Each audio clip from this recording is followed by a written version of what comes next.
Hello and welcome to Mythmakers. Mythmakers is the podcast for fantasy fans and fantasy creatives brought to you by the Oxford Centre for Fantasy. My name is Julia Golding. I'm the director of the centre and I'm also a novelist and get involved in many other forms of writing as well. And today I'm joined by my frequent podcast partner, Jacob Rennaker. Jacob, you are, for those of you who are watching this, you can see that Jacob has got a different background. You're actually in what looks like a very exciting Santa's grotto or something. Yes, right. Exactly. It's gearing up. It's the holiday season. Those elves are hard at work. Yeah, so Jacob's at work. So Jacob, tell us a little bit about where you are and what the connection to that behind you is to fantasy. Yes, so I work at Ravensburger Games and Puzzles, and behind me you have Wizard of Oz. Looks like we have Marvel, we have Hocus Pocus, we have Disney and non-Disney properties represented here. So I'm a narrative manager and writer at Ravensburger Games. So yeah, this is gonna get a peek behind the curtain to where your games come from. Excellent. Now, that, strangely enough, is a wonderful introduction to today's theme because we've been excited here in the UK because Doctor Who has come back. And the reason it came back is it's celebrating 60 years as perhaps one of the longest running television series in the world. Is it the longest running sci-fi series? I'm not quite sure about that, but it's certainly going to be up there. And it gave me the thought that one of the things that have changed recently in the landscape of fantasy and fantasy programming is the way streamers, program makers are developing their own universes. And I think where this started was with Marvel, and Doctor Who, since the BBC has linked up with Disney, is now going into a similar kind of idea, which they're calling the Whoniverse. I think I've got that right. And I thought it'd be worth having a look at what's going on as creatives, as fantasy creators, when these universes are stretched like that to become a whole sort of brand. Now, obviously, it can be a way of expanding your imaginations in a wonderful way that you can keep thinking there are more and more stories to tell in this intellectual property that I love. But it also carries with it the risk of a glut or an exhaustion of the audience. And here I think perhaps a more helpful simile is it being a bit like an oil well that gets played out, but the people running that oil well keep going back to it and pumping in more CO2 at high pressure, even though they're getting oil out at quite a low yield. And sometimes you do wonder, looking at places where that is the feel, if they may not be wiser to wait and come back after a break, like they often do with the James Bond films. They have quite a few years in between. Anyway, so let us turn first to Marvel. What's your feeling about the state of the Marvel universe at the moment, Jacob? Yeah, great question, Julia. It seems to be in a tenuous situation right now with the expansion. We had in terms of the cinematic universe, you had three, I think, a fairly successful several year arc. It was a long year, wasn't it? It was the Iron Man through to to Endgame, Endgame. really. Right, yeah. So you had a long stretch, three separate kind of not quite self-contained phases, but kind of described as kind of arcs. So three phases or arcs that kind of made up a overarching story that then ended in a two-part finale, right? So I think, and that one was really, it seemed to be well planned out, and pieces fit, I think, fairly well together. And I think it was relatively accessible, right? So even so, some of the movies could be entertaining on their own, but we're carrying the story forward still in some ways. So the movie was entertaining enough. There was enough character work that even if you hadn't seen other films, you could jump in. And oftentimes they had different feels to them, right? So say Winter Soldier is kind of a spy thriller, was kind of the genre that they were taking the superhero genre and kind of moving into a subgenre of spy. thriller. You had Ant-Man, the original Ant-Man, which was a superhero put into a heist genre type of story. And you have the first Thor was essentially a fish out of water story, right? With a god from another realm coming, and what would that look like on Earth?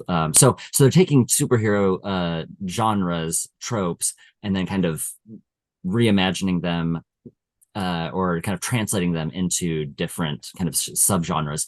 And I think that made the individual watching experience enjoyable. So for somebody like my mother, she hasn't watched all of the films, but there were a few of them that she really liked. And so she could go in there and watch it and not feel like she was hopelessly, drowning in references, connections, didn't understand what was going on. That's become more difficult with the beginning of phase 4 of the Marvel Universe, which is where they've introduced a streaming series, limited series, to the entire universe, right? So this was kind of a cinematic, in terms of like cinema, actual theater going experience, was essentially what the first 3 phases were. But now with the introduction of streaming services, in part thanks to COVID and kind of changing dynamics with how people are viewing their media, you have now it's more sprawling, and it seems to be more difficult to create individually satisfying viewing experiences. So at this point, you have to kind of already know what's going on, and it's presupposing a larger body of knowledge in order for the show to be worth kind of sitting through. And I think that, so there's those are some of the challenges. I think so the dynamics have changed in a bit when you bring in longer form storytelling versus individual films, which are essentially short stories on the screen, to kind of expand it to something that's more novella length, if you will, and how difficult that can be when the premise, if the primary premise is to move a larger story further down the field rather than a self-contained, where I feel like it's easier in a sense to focus on a story, a single self-contained story. It's harder to get away with just throwing in a whole bunch of other information than it is when you have more space and more room for exposition. Yeah, they did in have, a of longer course, series. yeah, they did have, of course, the Agents of Shield TV series running alongside the sort of the arc of films, but it always felt at television level, the production value. It felt like a series you could watch, as well as, instead of though there were connecting characters, it largely was doing its own thing. Right. I think that one of the worries I have about the current state of Marvel is that they've obviously gone for a more diverse representation in this arc. And I don't think it's that's the problem. I think it's that their stories aren't very good. Because even some of the older films that have moved on, like the last Thor film, was not regarded very highly. And they had a couple of mishits with the Ant-Man series as well. So I wouldn't put it down to the fact that we've got like a female-led Eternals or anything like that. I think it's more to do with them running out of really good, surprising concepts that make you want to watch it again. And also, I think there's too much. I know that the money people don't want to hear this, but I think I'd be much more eager to see a Marvel film if I hadn't seen one for 5 years. Right. Yeah. And we're not allowed a sort of like a little break. Right. Yeah. And I think Marvel's actually trying to, I think, remedy that in the most recent miniseries. There's an excellent piece in Variety magazine recently that kind of chronicled some of these challenges because it's getting too, like you mentioned, they're too much story. Kevin Feige, who is kind of has his finger in all of the different films and projects. He's the kind of executive producer for all of it. With the increase in demand required by long form storytelling on streaming, he hasn't been able to be in there and help in the editing process and to make sure that you have a singular vision that's being used. So with that multiplied by time constraints, schedules, scheduled releases in the cinema, and what the requirement of CGI, the reliance on CGI, and how much extra time that takes to longer form storytelling just makes it really difficult. So what they're doing now, trying it with this newest series that will be starting called Echo. It's essentially kind of a Hawkeye spinoff, but it's being released both on Hulu and Disney Plus, and it's under I believe it's a Spotlight is what they're calling it. So it's supposed to be, I think they're trying to brand it as a series that you can jump in without having familiarity with the past decade or so of Marvel, cinematic storytelling. But I think they want to, they recognize what the problem is with the audience, from where the audience is sitting, and they're framing this particular series as one that you can come into and enjoy for itself. And it will have references and tie in, but they want to try to make sure that it appears they want to try to make sure that this is a story that is more accessible and doesn't require essentially a bachelor's degree in Marvel history in order to get in and to enjoy. Well, that's interesting. I'm sure they're very aware of audience feedback. I've not been excited about a Marvel film for a very long time. And I do wonder if there's more of a challenge here, that actually maybe we're over superhero tales. The only one I really would probably go and see at the moment is Spider-Man. And that's partly because I like Tom Holland. He makes me laugh. And I've enjoyed the cartoon spin-offs, which have been doing some really interesting things with the whole idea of film and cartoons. And going back to the Agents of S.H.I.E.L.D., what was interesting about that was they were able to tell a story about the ones who aren't the superheroes within that universe. So I don't know, maybe there's something in that material which it would be more interesting for them to go away and think about. I mean, the one exception, of course, which I haven't touched on, is Loki, which has been a success for them. And I think that's a lot to do with the fact they've got a really good actor heading it up. And they've also nicked a lot of the sort of Doctor Who-esque ideas of the time travel. It feels like a sort of American Doctor Who, really. So that has gone off and found its own niche and its own different genre, which doesn't feel like the superhero standard fare of, we've all known what the arc is going to be. We know it's going to be a big battle at the end, and they're going to learn on a journey where they learn about, all of that seems to have been rather not what Loki is interested in doing. Right. So we've got a lot of universes to travel through. So let's move on to DC, because DC is the one that sort of stuttered a bit. It's had its moments of brightness and its moments of disaster. So where are we with DC? Are they still trying to churn out films, or are they retired from the field? Yeah, no, it's very much alive and kicking. And I think one of the challenges with comic book material, and this is really fascinating because it mirrors so much the history of the comics that they're the source material upon which the shows are based. So in the beginning, we had Marvel and DC starting at about the same time in America, in the middle of the century, and Marvel is really the first that seems to be intentionally crossing over characters from one title to another.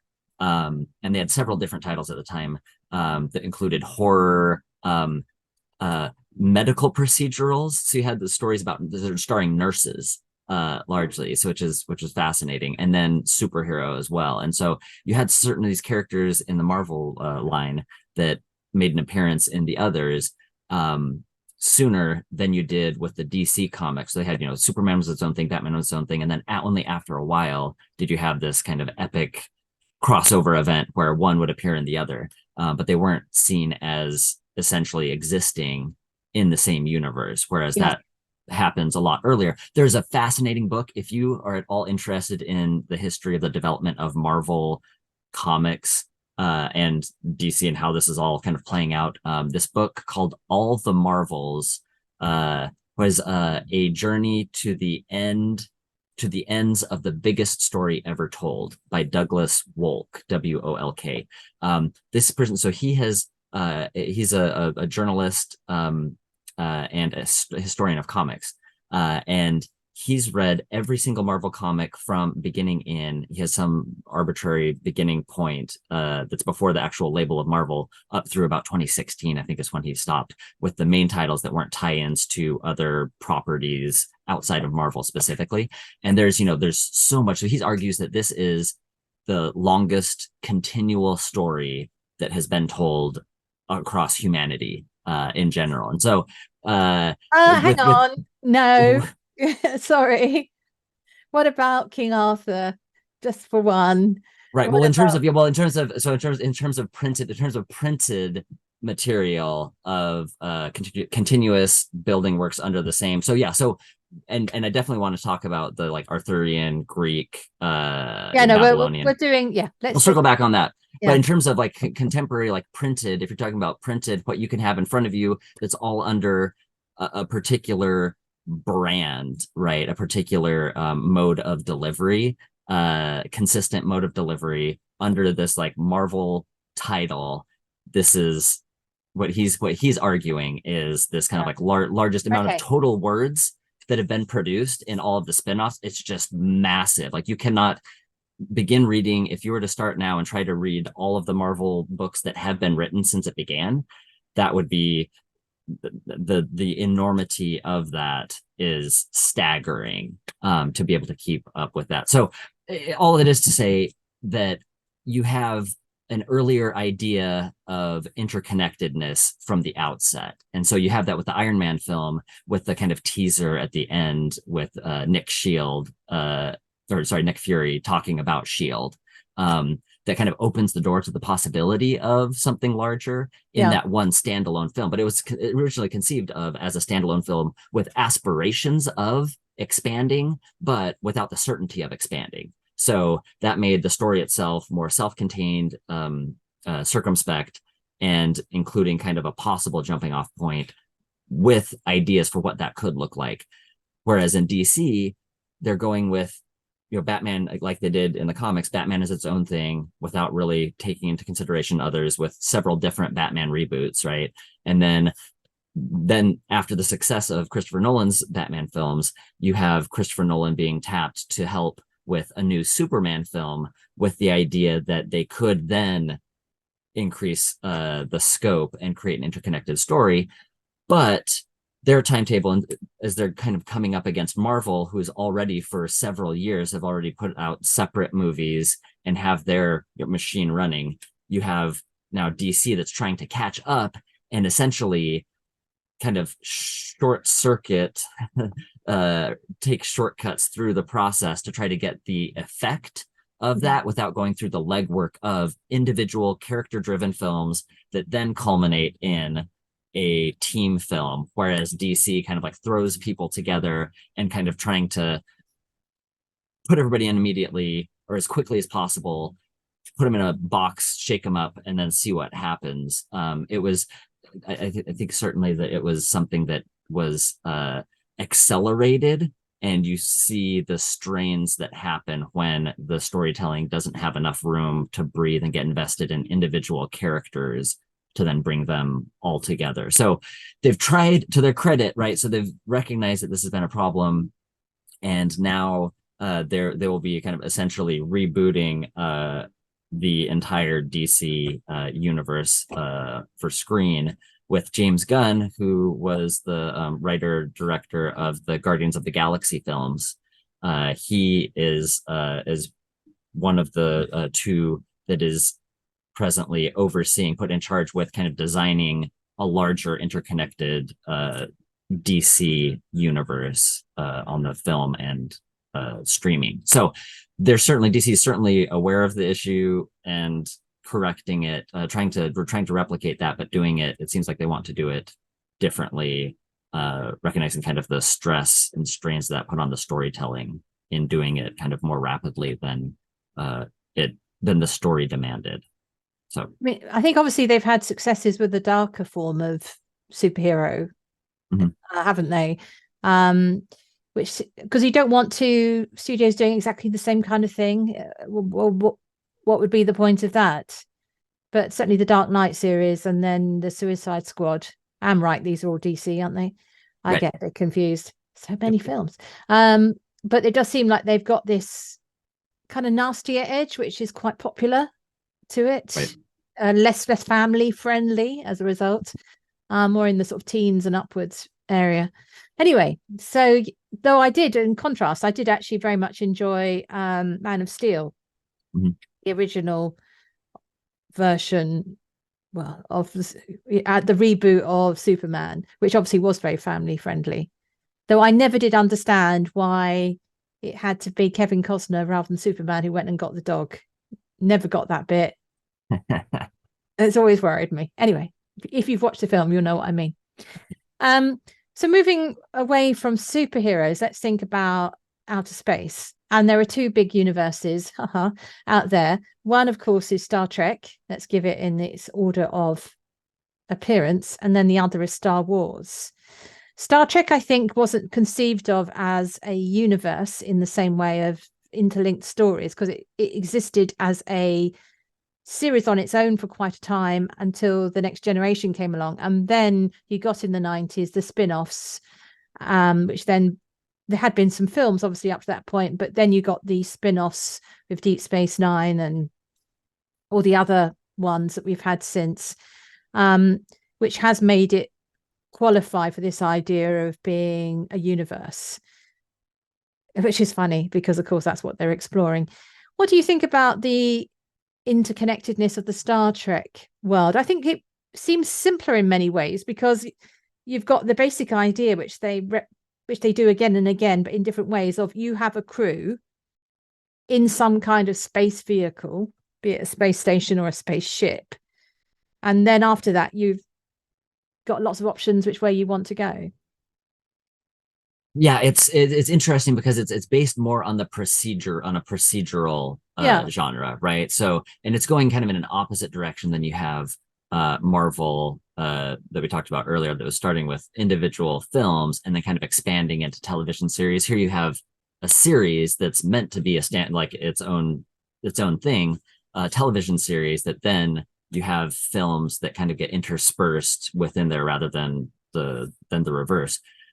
So yeah, it is fascinating, and that's, you know, in terms of storytelling in general, right? Procedurals are, you need something that has a engine that drives it, right? So right, so like doctors, there's medical procedurals, right? So they're usually not set in a personal practice in the countryside, although that can be interesting. The ones that are current and long running are in emergency rooms, right? So anything that's like doctor related, or if it's somebody that's in the countryside, they're the only doctor for however long. And so there's constantly emergencies that are coming up, right? Police procedurals, right? So there's police because police are, by nature of their job, are having to cease to deal with problems frequently, and they're large problems. A courtroom procedures, right? Procedurals, right? So you have these challenges, these, a clear winner, loser, new cases being thrown every week. So this is the same thing with this exploration, right? So you have a core crew who then goes to different worlds and allows them to solve a different problem each time and explore different questions with some overarching character development that continues from episode to episode. But largely, you can jump in at any episode of Star Trek and you kind of get a sense for what are the kind of the character archetypes, who these characters are, how they kind of bounce off of each other. And you can watch 1.5 hour episode of Star Trek, the original series, and you don't have to watch 2 whole seasons earlier to see, okay, so this is what Kirk is really working through from his past, and Bones is angry about this because of something that happened 2 years ago. You can sit down and have a satisfying experience of that story. And then it's even more satisfying if you're following these characters from episode to episode. So I think the fact that it started as the medium was kind of a television ongoing series, that allowed it to explore more, to have a longer run, and ultimately to be able to explore characters in different settings, that then made it possible for films. So if you love this TV series, come see a film where it's going to be bigger, bigger budget.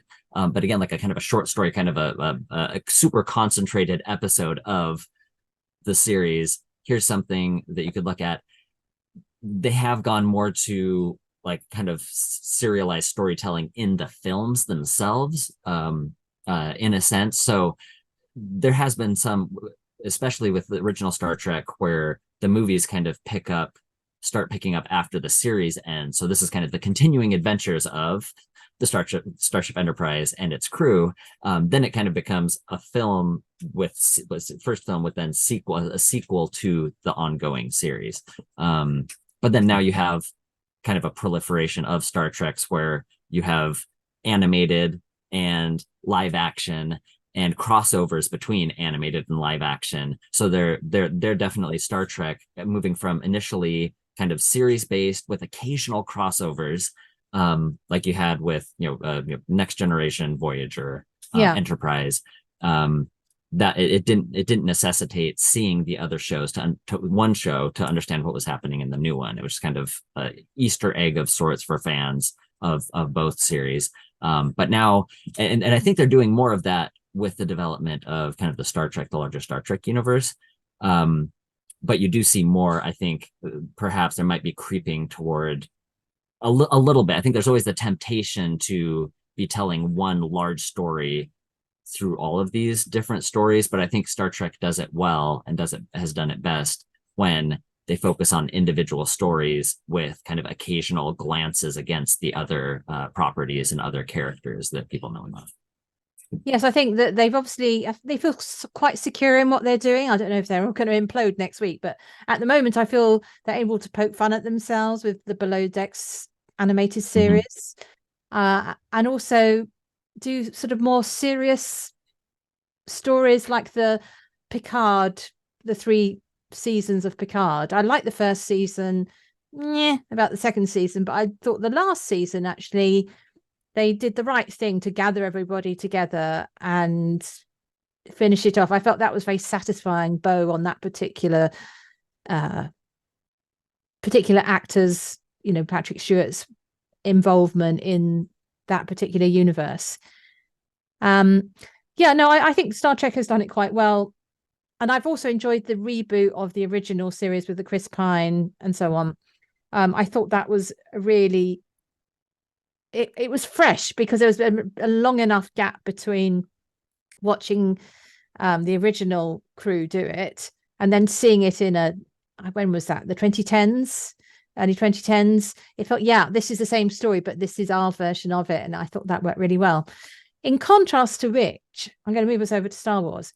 Star Wars, I've had quite a few problems with the film versions of Star Wars. Obviously, hooray for the original ones. I'm of that generation. Though, they're not perfect films, but they were landmarks in their time. The Return was famously disappointing, mainly because of script. Let's face it, it was just a car crash of a script, and the acting was problematic. And then I was very disappointed in The Return because I can't even remember what it was called, but the one with Ren when they came back. Rise of Skywalker. So Force Awakens, Last Jedi, and yes, The Rise of Skywalker. So I was very disappointed that particularly I was sitting in the cinema watching the first of this batch. I thought, my goodness, I'm watching the first film again. We've got a Death Star to blow up again. So I've not actually enjoyed the film so much. I think that they've been doing more interesting things in their TV offerings with I'm forgetting, but there's been Obi-Wan Kenobi, hasn't there? There's been Mandalorian.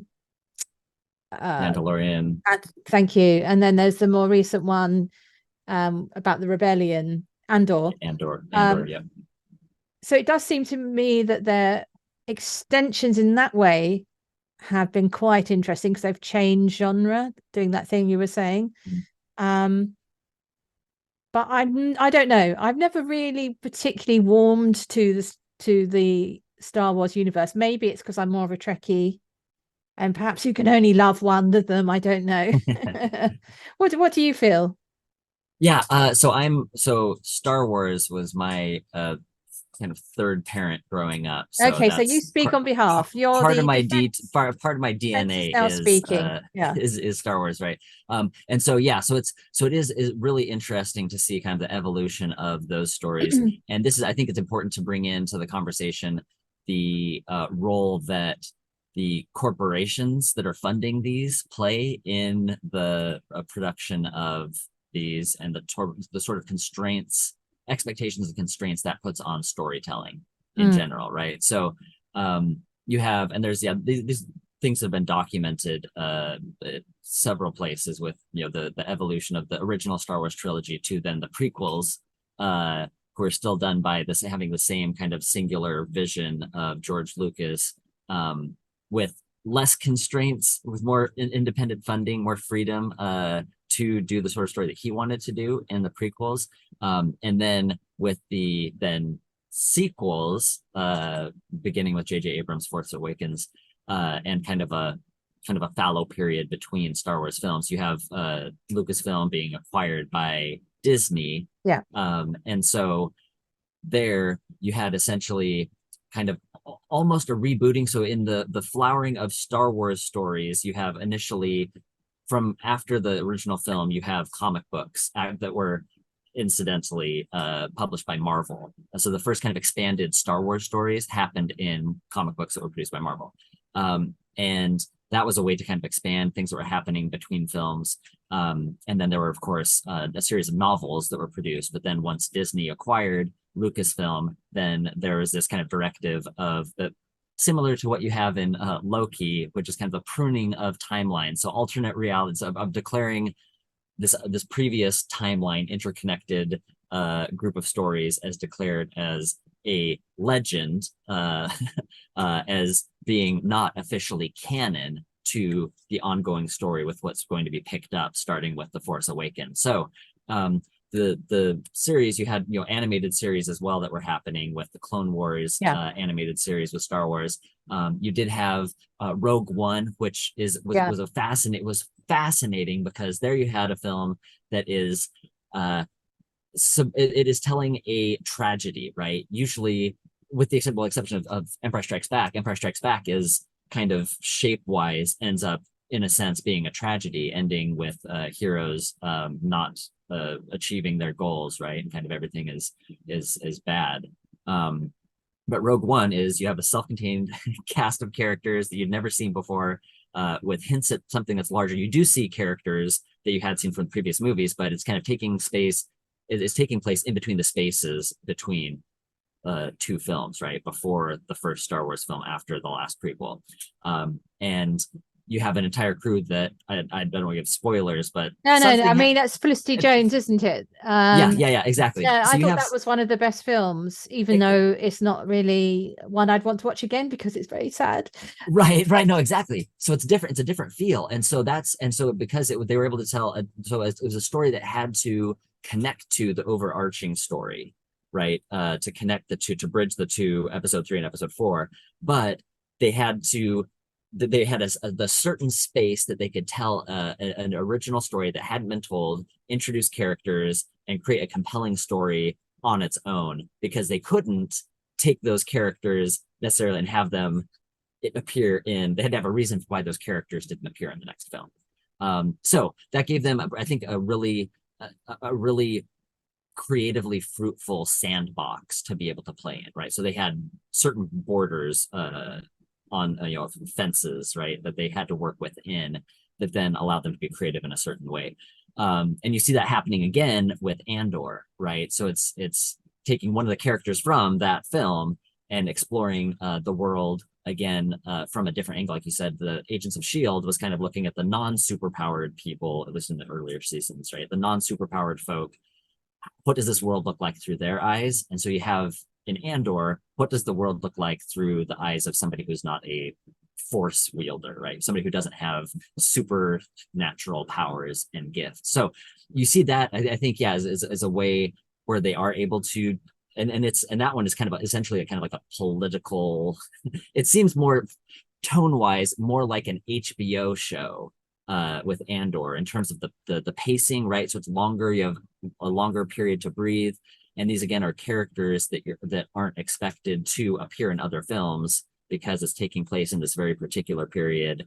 And so I think that allows for some freedom, whereas kind of going back to your original point of the sequel films with Disney restarting Star Wars, essentially, they wanted to give people, because everybody wants more of the same but different, right? Everybody wants more of the same but different somehow. So they wanted, so it was able, I think it did a good job of capturing the sense of like wonder, and it followed the same beats because they wanted to like have the people who were fans have some sort of familiar ground, have new fans could come in and experience the same sort of things. They know it's a successful formula. They have a lot riding on it financially and reputation wise. And so they're wanting to mirror that.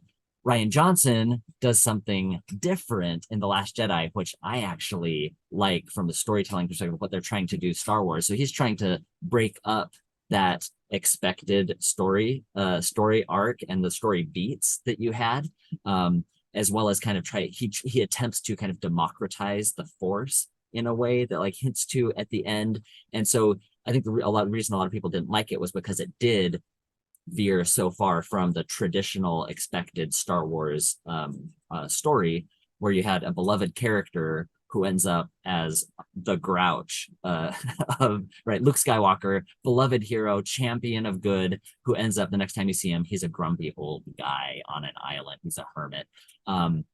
Which is some really interesting things that put me off at first, but then trying to see it from a storytelling perspective and what you're doing and the possible character arcs that are available when you radically change people's frame of reference and their experiences.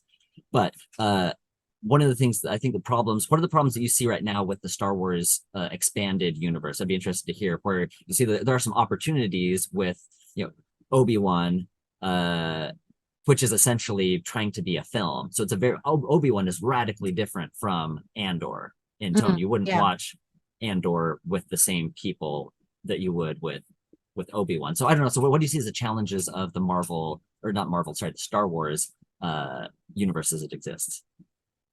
I think that they've gone in the direction of minor characters, haven't they? And I'm afraid I can't even remember the name of the character with the extraordinary makeup who's. That's Ahsoka. Yeah, there we go. I think the challenge is I think that they have a script problem in that some of their big films muff it up on a very basic level. So things like Who is Ren? That's totally a fumbled pass in the last three big films. The pacing in Obi-Wan, I thought, going to the TV programs, I thought was very uncertain. There's a lot of every day I do this at the beginning, which is, you have to be a very loving Star Wars watcher to stick with it until it actually got going. And I guess that I don't know that the material stretches, is my personal feeling. I don't feel it stretches. But then, as I said, I'm more of a Star Trek person than a Star Wars person. And there'll be people out there shouting at their podcast, or whatever, saying, no, it's got... They haven't, for example, done a really good story that establishes something new about their universe. They haven't moved on from the sort of the Empire versus the Jedis, as far as I can see. That seems to be the only story. So, but I'm not actually I'm not the expert. I haven't watched all of them. No, I think you're right there. That's I think one of the challenges is you're finding it makes the universe seem it's a galaxy. It's an entire galaxy. Well, yes, which is supposed to feel expansive, but when you're following the same characters or the same family line, that can feel more claustrophobic at times, right? So that's why I think that Andor films, or they're essentially films. Long form, short high form, production value. high production value on that is that it's not following, it's taking the idea, what does this, a rebellion with an oppressive governmental regime with military power, what does it look like? What does a fighting against an established abuse of power look like? So that's the question that they're able to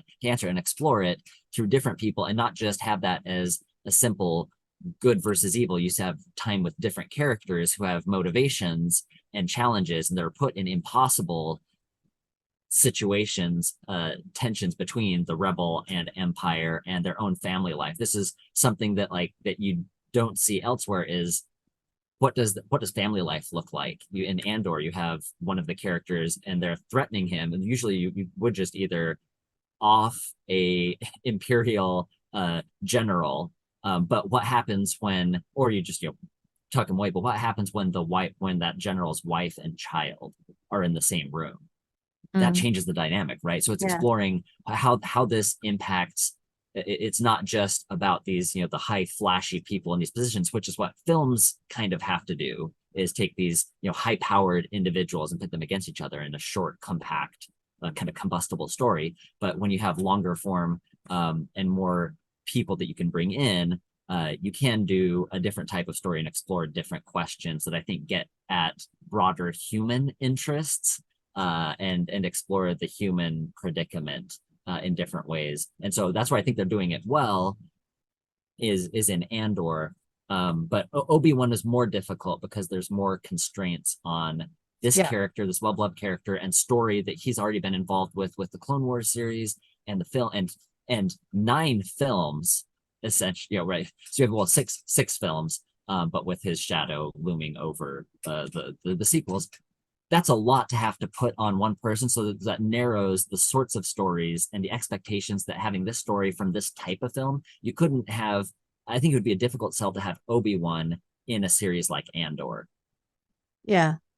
Because people are expecting the swashbuckling space fantasy that Obi-Wan is part of, and I think that affects the tone that is possible or acceptable from a budgetary, financial constraint there from Disney's perspective. I guess maybe what I'm thinking of is I'd like a really different, a total rethink. So I would be interested for them to say, okay, this is in a galaxy a long, long time ago. What would happen if for some reason that galaxy then intersects with us?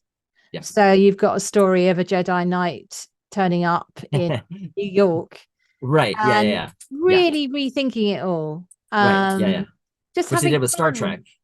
Yeah, with just Star having Trek 4, fun with an unfamiliar, where you say, okay, what would happen if this, the outline of this then, so what is being, anyway, that's what I would do. But and they're actually planning on doing that. So you have Rian Johnson.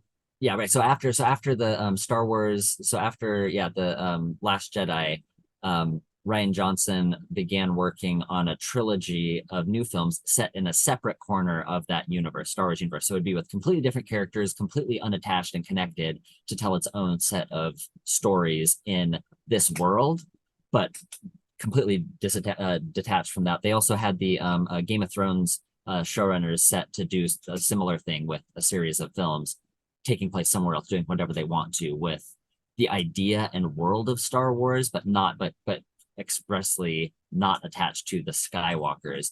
Both of those have kind of fizzled and kind of gone on hiatus, but they have confirmed this most recent slew of film announcements. They announced 3 new Star Wars films. One is going to be a continuation of the current story, centered around Rey, because you have to, apparently. So I'm even getting her name wrong, which shows you how little I've. So Rey, not Ren. Okay, sorry. Yeah, Kylo Ren, and as an author, right? You know the challenges of you do not cardinal sin of character naming. Do not have them sound similar. Yeah. Right? So you have Rey as kind of just going to be the protagonist. They'll follow a separate film, but not announced as like a trilogy of new films. So a separate film with them. A film that's taking place kind of in between these 2 periods, between the original trilogy and the follow-up trilogy, which is going to tie in with The Mandalorian and Ahsoka and those. So it's a standalone film, but connecting all these parts between the two major trilogies. And then one by James Mangold, who directed the Logan X-Men series, right? So again, like a really interesting standalone film as a character exploration that's kind of detached from the regular timeline, looking at a character in Logan, looking at a character who's old, past his prime, his like last story. But this, and he also did the newest Indiana Jones. So he's going to do a film that is like the Jedi and Sith begin. So this is like the very first story. So he's billing it as kind of like the 10 Commandments of the Star Wars universe. So this old, early story. So there's a different playground that you can use exploring that world. So they recognize that there are people who like the interconnected stories, but then also there's a need for telling new, fresh stories, as evidenced by Andor and the critical success that Andor is receiving from the Academy. And with the introduction of this new film that takes place a long time ago in a galaxy that already exists a long time ago. This is an even longer time ago in a galaxy even farther away, perhaps, for that. So, but I think you're absolutely right. So you need to have something new, something fresh that's allowing you to rethink and reimagine these ideas rather than going back to the well and just kind of sucking it dry and trying to squeeze the last drops out of something. Still not that excited about that, but let's see. I hope they can change my mind about that. Okay, we won't be able to touch on every universe out there, but we're just going to sort of hop over some others. I think that we've noticed that the Harry Potter universe is building because it's got its fantastic beasts side, and it also, of course, has its adventure worlds, the wizarding worlds that you can actually visit in Atlanta and else. Is it just Atlanta? I think there's another one planned it's somewhere Florida. else. There's Florida and Los Angeles. Oh, okay, well there you go. Yep.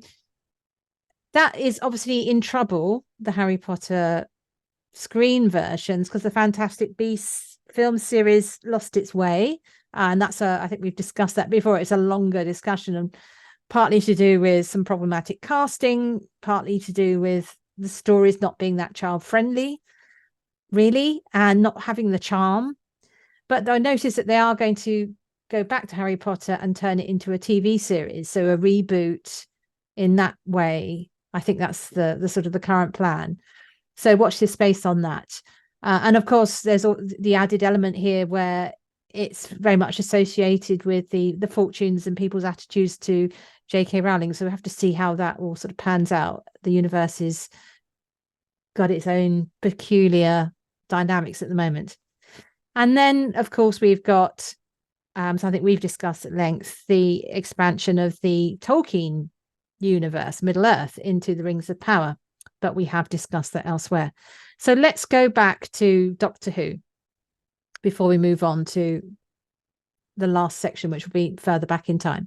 With Doctor Who, what I think is really interesting is that the whole idea of creating a Whoniverse, everybody in the UK and increasingly in America and elsewhere has known that Doctor Who exists as a sequential program, a bit like James Bond. You wake up and there's another Doctor Who. The actual apparatus of rebirth is part of what happens. Right.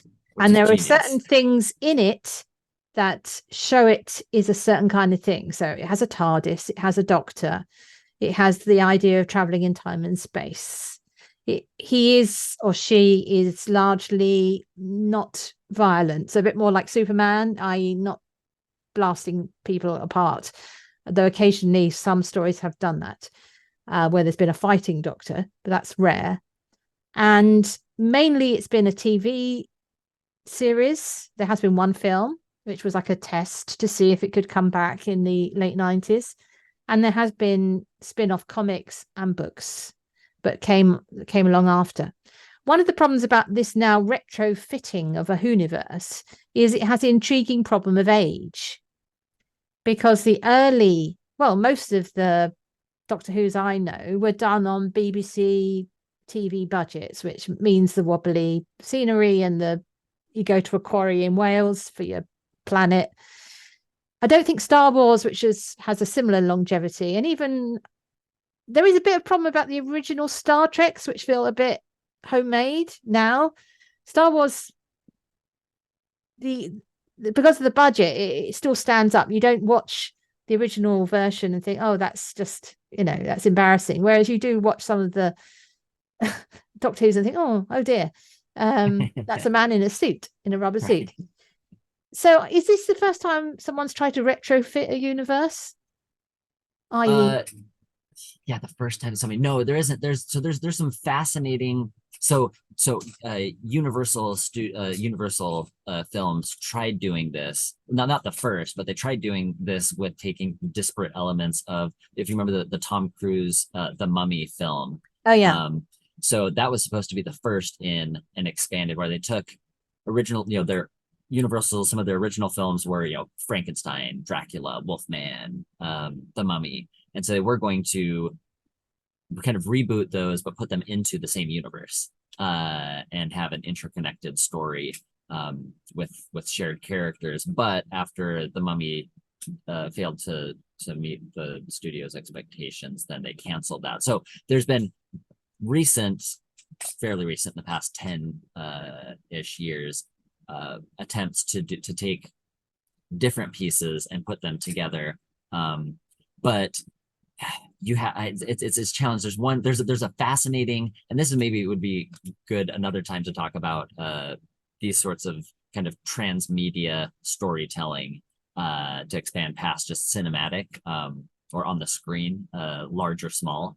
But there's a book that takes it's called Tarzan Alive, a definitive biography of Lord Greystoke, and it's treating Tarzan essentially as a real person and saying this person that was written of as a fictional character was actually a real person.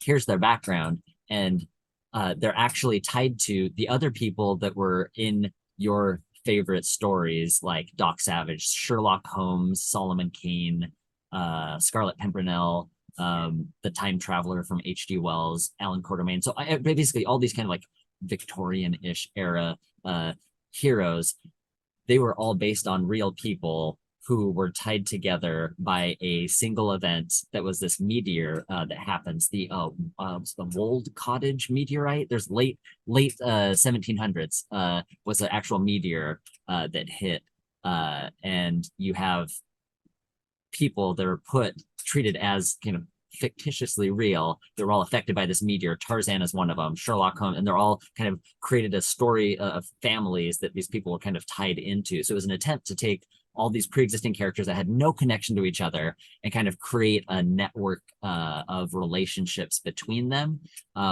which is really fascinating. So there have been attempts to do that in literature. And you have it, Alan Moore does it in The League of Extraordinary Gentlemen in a comic form, right? Which then became a film, but then didn't perform well. But it's based on the comic, right? So it's taking these kind of Jules Verne and others. Yeah, a Justice League, a Victorian Justice League, essentially, of Victorian heroes.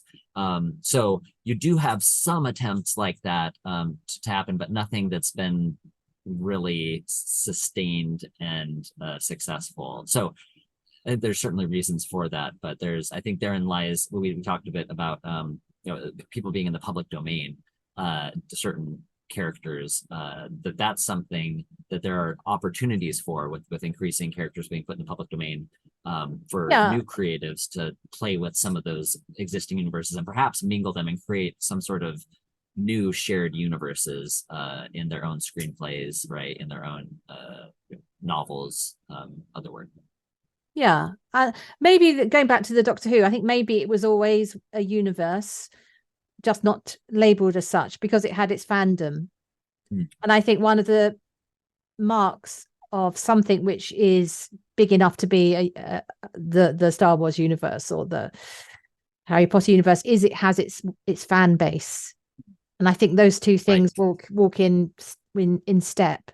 Right. Okay, so just towards the end, let's just sort of give this the long view. So we're talking about it as a modern phenomenon. And yes, I totally agree with you that it's it's about money. It's about marketing. So it's much easier to get a audience in to see something they feel they've sort of seen before. And that means it's easier to get funding when you're thinking of doing a big budget film or TV series. But in a sense, 'twas ever thus, because there have been, looking through the world literature, been certain stories which would get published again and again and again. And the two obvious ones that fit in with this genre and have become their own films are Robin Hood, which has had its many treatments, and King Arthur, which was a mainstay of medieval periods up to through the Victorians up to the present day. We do have another podcast on King Arthur if anyone's interested, where we look at the historical roots of that and the phases it's gone through. And it seems as though what they share, but well, particularly King Arthur, is the way that it pulls in the stories, the folk tales of Cornwall, Brittany, elsewhere, to actually suck in these characters, and the Holy Grail, of course, which is a spin-off of the Christian story. So you've got this sort of sucking into the center of the character of King Arthur all these other stories which do create a kind of Arthurian world. If I say Arthurian world, everyone knows what I mean, and you've got little images of knights in shining armor and round tables going on in your head. And of course you've got the side characters who are like Merlin, who have their own little storylines that carry on through history, even down to their own TV series. So it does seem to me to qualify as a pretty excellent early example of a universe which is still ongoing. Yeah, and it's more organic. See, that one, yeah, is more. It seems like that the idea of Arthur and drawing upon some of those myths and connecting some of those separate, originally disparate myths, kind of created a sort of story magnet that the pull, kind of gravitational pull of these characters that hit on really important and resonant archetypes, that it's pulling, kind of sucking in other related stories to it. And I think that's why you have, yeah, like you said, there's more reworkings of the Arthurian story, because there's something about it at its core with those characters and the tensions that you have with, political aspect of it, right? With what Arthur's doing there, with the relational aspect with Arthur, right, Guinevere and Lancelot. So you have that. You have kind of military sense, right, with the Knights of the Round Table and enforcing law. There's all sorts of different, and then magic, it's throwing Merlin and magic in that. So there's all these different dimensions that are essentially building blocks of story in and of themselves, and so that they're kind of baked into those core cast of characters and the situation, I think allows for really rich reimagining, reinterpretation. I think continued fascination with that. So it's almost it's a universe that wasn't created as such necessarily, like you were saying, like from the beginning. Somebody, I don't think, was sitting down and say, like, I want to make this expansive network of stories and pull in this and this, but they kind of like evolved organically with oral, probably largely oral storytelling, and then continued storytelling in print.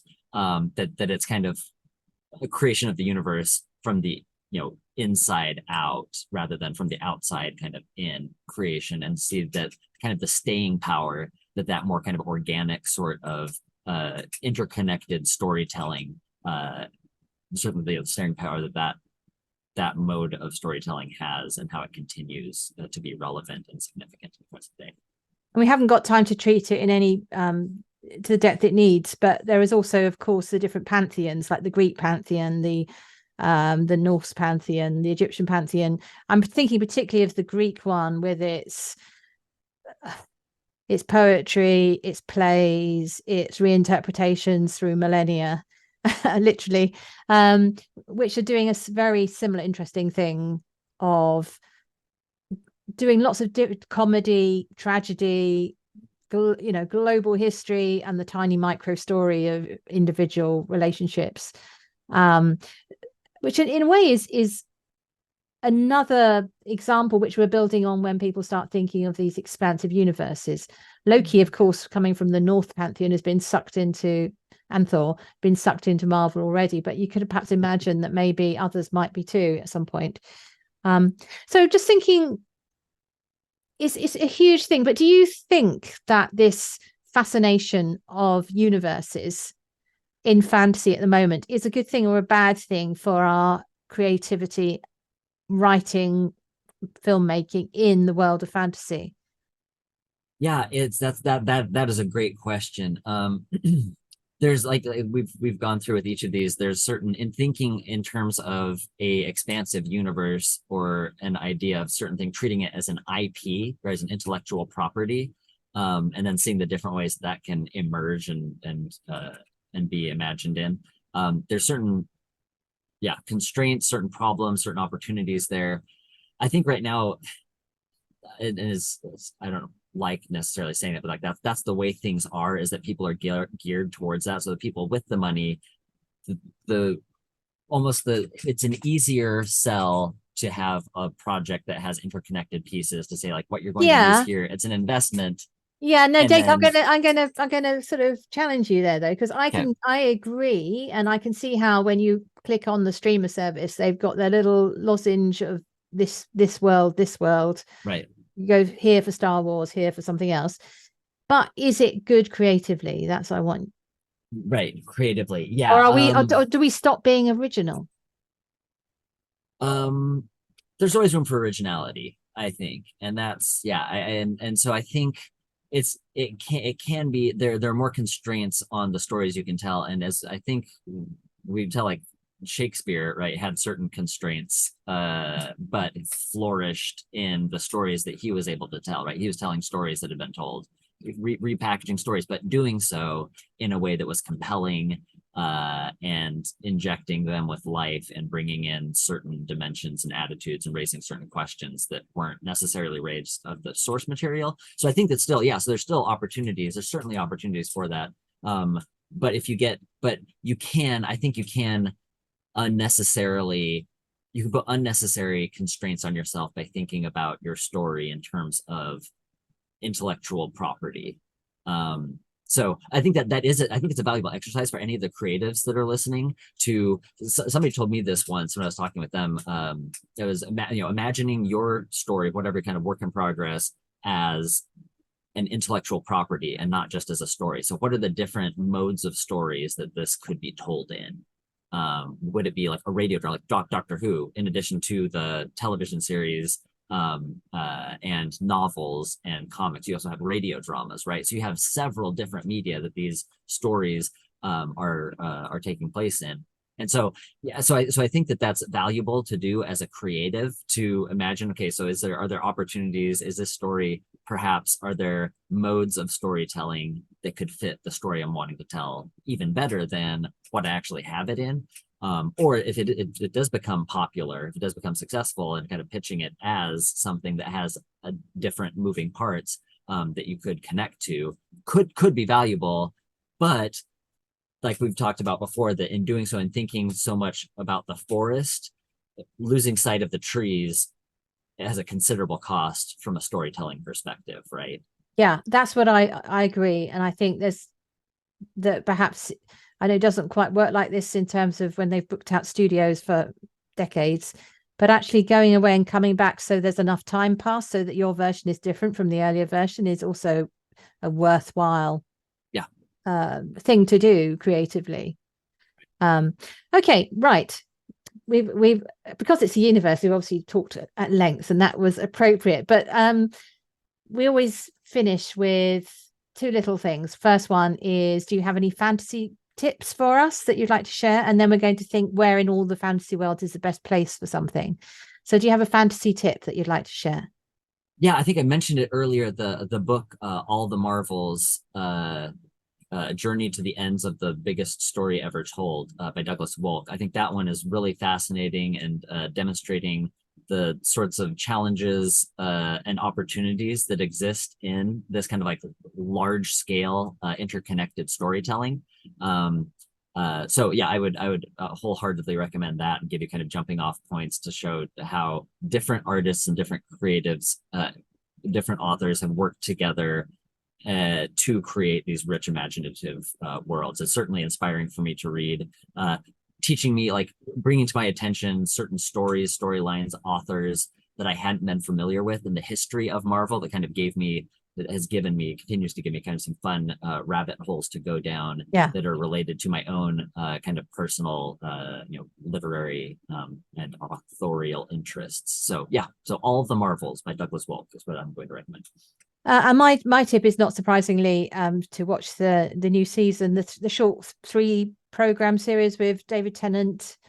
I've watched the first one, which was fun, and I understand that they've purposely made them different flavors. So the first one is like family fun, the middle one is scary, and the last one is kind of bonkers apparently, and sort of huge.